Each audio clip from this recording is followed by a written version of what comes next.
अब मुझे जो नेक्स्ट एडिटोरियल है वो पाकिस्तान ऑब्जर्वर जो न्यूज़पेपर के अंदर पब्लिश हुआ है, और बेसिकली ये भी जो प्रीवियस एडिटोरियल है उसकी ही एक्सटेंशन है। बात करते हैं कि जैसे आपको पता ही है कि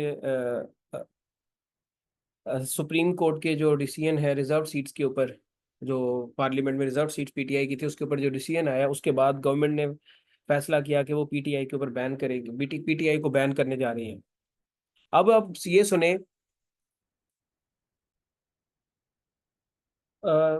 इस डिसीजन से जो गवर्नमेंट है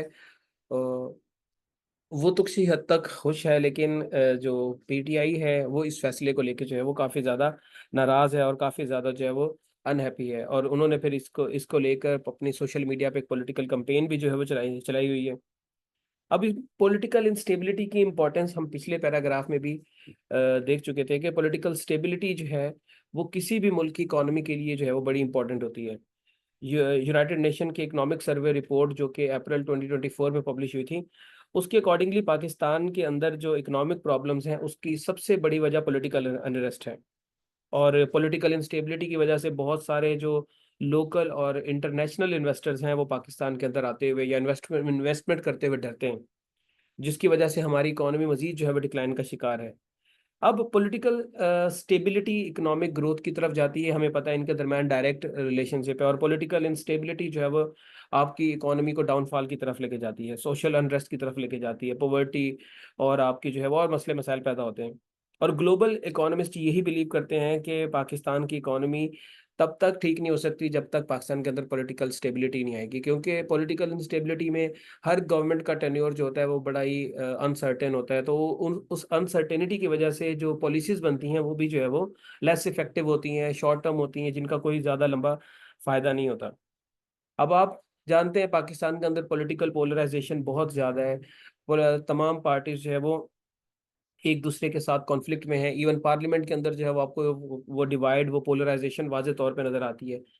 तो कोलिशन गवर्नमेंट जो है जिसमें पीपल्स पार्टी और पीएमएलएन बड़ी जमातें हैं, ये पार्लियामेंट के फ्लोर को अपने मफादात के लिए इस्तेमाल कर रही हैं, और जो दूसरी जमातें हैं, अपोजिशन जमातें हैं, वो किसी किस तरह तरह का निगोशिएशन या किसी तरह का डायलॉग करने के लिए तैयार नहीं। पर्टिकुलरली पाकिस्तान तहरीक इंसाफ का जो है वो यहाँ पर जिक्र किया गया इस पैराग्राफ, इस एडिटोरियल में, कि वो निगोशिएशन करने के लिए तैयार नहीं है। तो जब आप दोनों तरफ से इस तरह के मामला होंगे तो फिर पॉलिटिकल स्टेबिलिटी आपकी जो है वो ख़त्म, पॉलिटिकल स्टेबिलिटी लाना जो है वो बड़ा मुश्किल हो जाएगा।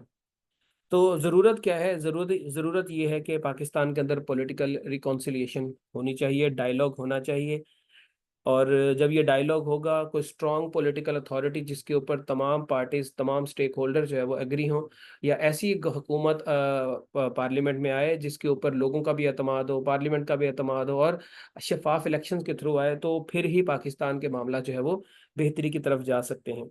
और जब ये मामला बेहतरी की तरफ जाएंगे तो ही आपके मुल्क में इकोनॉमिक स्टेबिलिटी आना शुरू होगी। तो ये बच्चे बात की गई है इस एडिटोरियल के अंदर।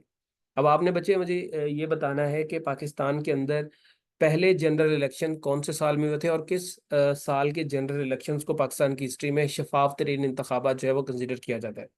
ये कमेंट सेक्शन में आपने बताना है। अब बच्चे हमारा जो तीसरा एडिटोरियल है ये पाकिस्तान एनर्जी क्राइसिस के टाइटल से पाकिस्तान ऑब्जर्वर में जो है वो पब्लिश हुआ है। नाम से पता चल रहा है कि पाकिस्तान के एनर्जी चैलेंजेस के जो है वो पर्सपेक्टिव में बात कर रहा है, और ये कहता है कि पाकिस्तान जो है अपनी एनर्जी की डिमांड को पूरा करने में स्ट्रगल कर रहा है, जिसकी वजह से लोग अफोर्डेबल और रिलायबल इलेक्ट्रिसिटी हासिल नहीं कर पा रहे। फ्रीक्वेंटली जो है वो लोड शेडिंग होने से आपकी डेली लाइफ लोगों की जो है वो इम्पेक्ट हो रही है, उस पर इम्पेक्ट पड़ रहा है, और इकोनॉमी जो है वो जो है वो आपके नुकसान में जा रही है, खसारे में जा रही है।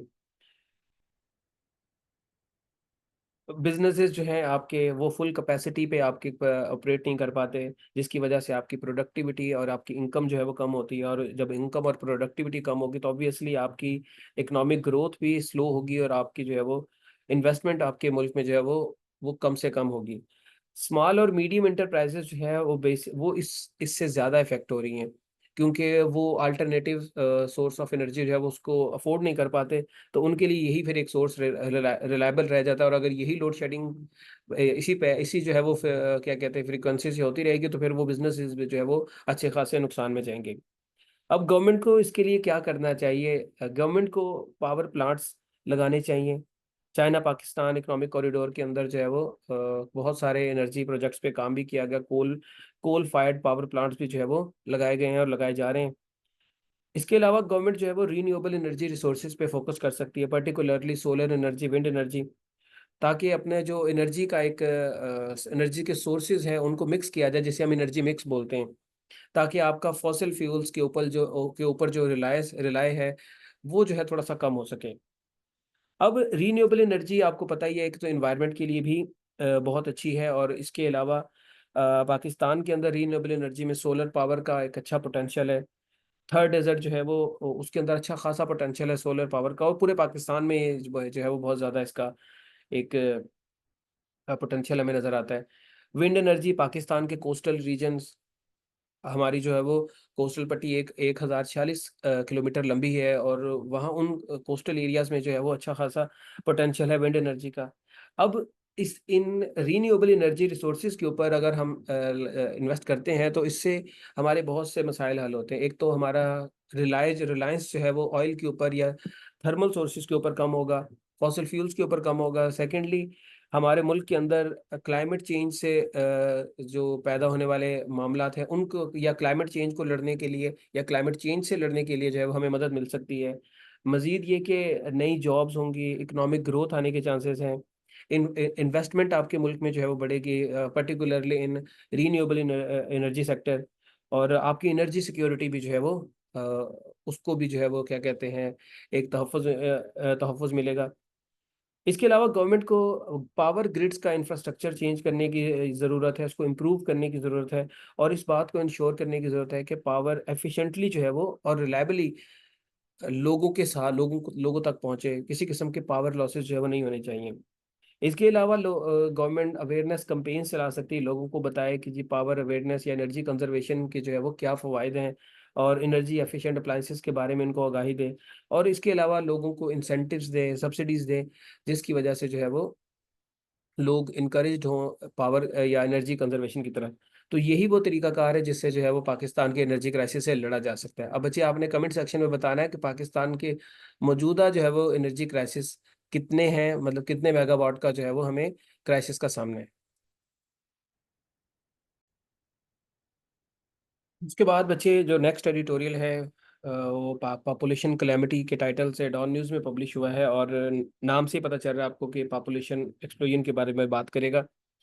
पाकिस्तान की जो पॉपुलेशन है वो बड़ी तेज़ी से इंक्रीज़ हो रही है, और 2023 के जो है वो जो डिजिटल सेंसस हुए थे उसके अकॉर्डिंगली पाकिस्तान की पॉपुलेशन जो है वो 207.68 मिलियन से बढ़ के, जो कि 2017 में थी हमारी ये पॉपुलेशन, और 2023 में जो है वो ये 241.49 मिलियन जो है वो हो चुकी है। और ये ग्रोथ रेट दुनिया में शायद सबसे ज़्यादा नहीं तो बहुत ज़्यादा वाली लिस्ट में जो है वो आता है, और हमारा जो ग्रोथ रेट है वो है 2.55%, जो कि बहुत ज़्यादा है, हमारे हमसाया ममालिक की निस्बत तो बहुत ज़्यादा है। और कुछ लोगों का ये मानना है कि ये पेपर के ऊपर जो है वो हमें नज़र आता है, एक्चुअल ग्रोथ रेट जो ग्राउंड रियलिटी वो इससे ज़्यादा है। अब पाकिस्तान की पॉपुलेशन इसी तरीके से बढ़ती रही तो 2050 तक ये पॉपुलेशन जो है वो डबल हो जाएगी। इस जो अब हमारी अभी है वो इससे डबल पॉपुलेशन हो जाएगी, और यूनाइटेड नेशन एस्टिमेट करता है कि हमारी पॉपुलेशन 403 मिलियन तक पहुंच सकती है 2050 के आसपास जाके। और इससे नुकसान क्या होगा? इससे नुकसान ये होगा कि हमारी जो फूड सप्लाई है उसके ऊपर बोझ पड़ेगा। इंफ्रास्ट्रक्चर जो है वो उसके ऊपर आप बेहतर काम नहीं कर सकते। पब्लिक सर्विसेज के ऊपर आप अच्छे से काम नहीं कर सकते। ठीक है? तो इसलिए ज़रूरी है पॉपुलेशन ग्रोथ को जो है वो कंट्रोल करना। अब पॉपुलेशन ग्रोथ के ऊपर भी 2 डिफरेंट पर्सपेक्टिव मिलते हैं। एक इसको प्रॉब्लमैटिक समझता है, दूसरा इसको अपॉर्च्युनिटी समझता है। मतलब जो प्रॉब्लमैटिक है वो कहता है कि जी, जैसे मैंने अभी बताया कि पॉपुलेशन ज़्यादा होगी तो फिर पॉवर्टी इंक्रीज़ होगी, पब्लिक सर्विसेज़ लोगों को ठीक तरह से नहीं पहुँच सकेगी, फूड सोर्स जो है वो रिसोर्सेज़ के ऊपर जो है वो स्ट्रेन पड़ेगा। लेकिन जो अपॉर्च्युनिटी पे बिलीव करने वाले लोग हैं, उनका मानना ये है कि जितनी यंग पॉपुलेशन आपके मुल्क में होगी, उतना ही ज़्यादा जो है वो आपकी इकोनॉमी जो है वो ग्रोथ की तरफ जाएगी। अब और वैसे भी आपको पता है कि पाकिस्तान के पास तकरीबन 79% पॉपुलेशन जो है, अगर ओवरऑल बात करें तो वो लेस देन 40 ईयर्स है। और अगर वैसे इनके अंदर फर्दर सेग्रीगेशन करें तो हमें पता चलता है कि 67% पॉपुलेशन हमारी जो है वो लेस देन 30% है, सॉरी 30 ईयर्स है। और हमारी 80% पॉपुलेशन जो है वो लेस देन 40 ईयर्स है। तो हमारे पास सिग्निफिकेंट अमाउंट है यंग पॉपुलेशन की, इसको हम अपनी इकोनॉमी को ग्रो करने के लिए जो है वो यूज़ कर सकते हैं। लेकिन करंटली हम इसको यूज़ नहीं कर पा रहे, इसको ये हमारे लिए एसेट नहीं है बल्कि हमारे लिए एक बोझ बना हुआ है। और इसी वजह से हमारे लिए मुश्किल है पॉवर्टी से लड़ना, हंगर से लड़ना, डिजीज़ जो फैलती हैं उनसे, इलिटरेसी से लड़ना हमारे लिए मुश्किल हो रहा है। पाकिस्तान वैसे ही यूएनडीपी ह्यूमन डेवलपमेंट इंडेक्स में जो है वो बहुत बुरा परफ़ॉर्म कर रहा है। आपने कमेंट सेक्शन में बताना है कि यूएनडीपी जो है वो ह्यूमन डेवलपमेंट इंडेक्स में पाकिस्तान का क्या रैंक है करंटली। अब पॉपुलेशन ग्रोथ की बहुत सारी वजूहात हैं जो कि आप लोग कमेंट सेक्शन में भी बता सकते हैं, जो इस पैराग्राफ में, सॉरी, एडिटोरियल में डिस्कस की गई हैं। वो है हमारे कल्चरल वैल्यूज़, और मतलब हमारी कल्चरल और रिलीजियस वैल्यूज बिलीव्स जो हैं वो डिस्करेज करते हैं बर्थ कंट्रोल को। नॉर्मली ये देखा गया है कि पुअर फैमिलीज के अंदर जो है वो बर्थ रेट ज़्यादा होता है, लैक ऑफ एजुकेशन, ये वो चीज़ें हैं जिनकी वजह से पॉपुलेशन ग्रोथ जो है वो पाकिस्तान में हो रही है। अब अगर हम अपने हमसाया ममालिक की तरफ देखें तो हमें नज़र आता है कि बांग्लादेश ने अपना पॉपुलेशन ग्रोथ रेट 1% तक डिक्रीज़ किया है। इंडिया ने 0.8% तक डिक्रीज़ किया है। तुर्की ने जो है वो 2.1% तक, और ईरान ने 2.3% तक, जबकि हमारा जो है वो 2.55% तक पे जो है वो भागा फिर रहा है। तो अब इसके लिए सोल्यूशन क्या है? सोल्यूशन यही है कि हमें लोगों को अवेयरनेस देनी चाहिए। हमें जो है वो फॉर फैमिली प्लानिंग प्रोग्राम्स जो है उनको इम्प्लीमेंट करना चाहिए। इन्हीं तरीकों से जो है वो हम लोग पॉपुलेशन को कंट्रोल कर सकते हैं। अदरवाइज़ ये बढ़ती हुई पॉपुलेशन नियर फ्यूचर में पाकिस्तान के लिए बेनिफिट तो नहीं नज़र आ रहा, पाकिस्तान के लिए जो है वो नुकसान ही नज़र आएगा।